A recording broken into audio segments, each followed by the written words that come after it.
More than 30 years after it was introduced, Enterprise Resource Planning, or ERP, has become the de facto standard operations management information system for most organizations.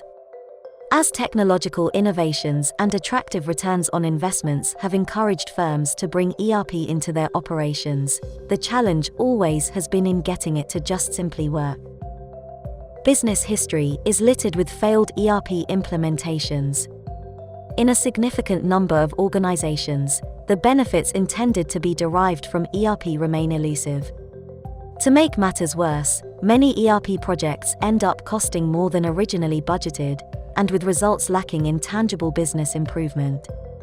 There have been many cases in which when firms went to live with a new ERP system, glitches or crashes would shut down operations for several days, costing firms millions in lost sales and foregone productivity. This is not to say there haven't been any successful ERP implementations. There are organizations that have seen revenues grow, costs reduced, and inventories kept to a minimum without compromise to customer service, and some have done it without glitches or costly transitions. But how did they do it? From past experiences with ERP, we've learned several lessons about getting the system to work from the start and getting it to reap financial benefits. The following are, in our estimation, the more important ones which we believe determine the success of an ERP project. Understand what ERP can and cannot do.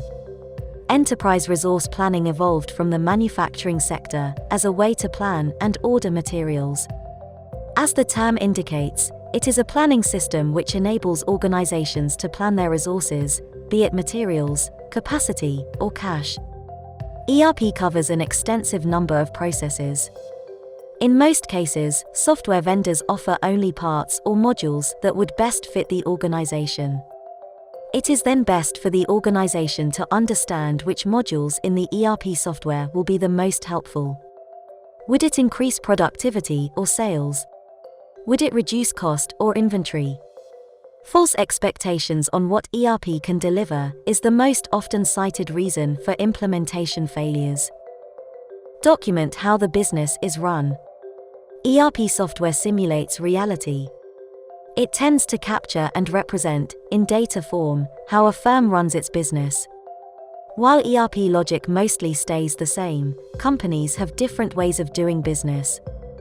For example, one company would buy materials only when they receive a customer order, while another company would choose to buy materials and keep it in inventory, even before they receive a customer order. What process a firm uses has to be captured in the ERP system. ERP is not an extension of previous users' experiences. Most of the time, ERP is implemented on a functional basis to preserve a user's previous way of doing things. This is a recipe for failure. In order for ERP to succeed, its implementation should be done across the organization. For example, a typical process starts at, how much does the sales department plan to sell? Or forecast. Then, how much do we have on stock? Or inventory? And finally, how much do we need to order? Or purchasing? ERP works best integrating functions, rather than it being implemented piecemeal per user. Firms may need to seek help from experts if their people lack the experience of integrating ERP into their operations. Data accuracy. For an ERP system to be effective and usable, it needs a high degree of data accuracy.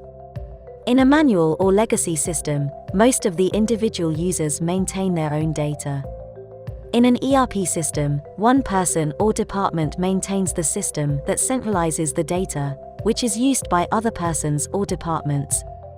For example, an inventory group takes care of physical stock data, while purchasing uses this data to plan procurement. If the data is wrong, then purchasing's decisions will be wrong.